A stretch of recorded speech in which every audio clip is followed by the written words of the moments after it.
hello ලව්ලීස් බාබත් සමඟ paratha කමු video skip නොකර වෙනකම් බලන්න ඕනේ හොඳ இவங்கட பாபத் நல்லா சாஃப்ட் அண்ட் ஸ்மூத்தா ஈஸியா சாப்பிடுற மாதிரிக்கு நல்லா வெந்து இருக்குது ගෙදර பாபத் கறிයක් ඇදුවා වගේ හොඳ வாவ்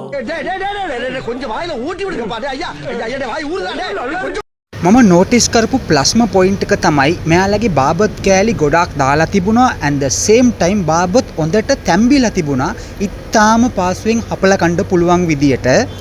බාබත් හොදි වතුර වගේ නැතුව උකුවට හොඳටම තිබුණා සෆි බෝයි ප්‍රයිස් சொல்லுங்கோ පරාටා දෙකක් රුපියල් 80යි පරාටාගේ චුට්ටක් සයිස් එක ලොකුයි බාබත් පීරිසියක් රුපියල් 200ට ගන්නත් පුළුවන් 600ටත් පුළුවන් හොඳේ రెండు පරාට 80 රුවා බාබත් කරි 200 රුවා මම සල්ලි දෙන්න නැතුව නිකන් කාලා බොරු කියනවා නෙමෙයි මට නම් highly recommend කරන්න පුළුවන් quality එකත් හොඳයි I am always telling we should admire the good things right අපි හොඳ දේවල් අගය කරන්න ඕනේ නේද සෆි boy where is the spot එඬේර මුල්ල සැම්රෝ එක තියෙන්නේ හරියටම ඒකට ඔපොසිට් තියෙන්නේ ඔයා තාම විසිට් කරේ නැත්නම් try කරලා බලන්න ඔයාට කොහමද කියලා thank you so much පරිස්සමෙන් හොඳේ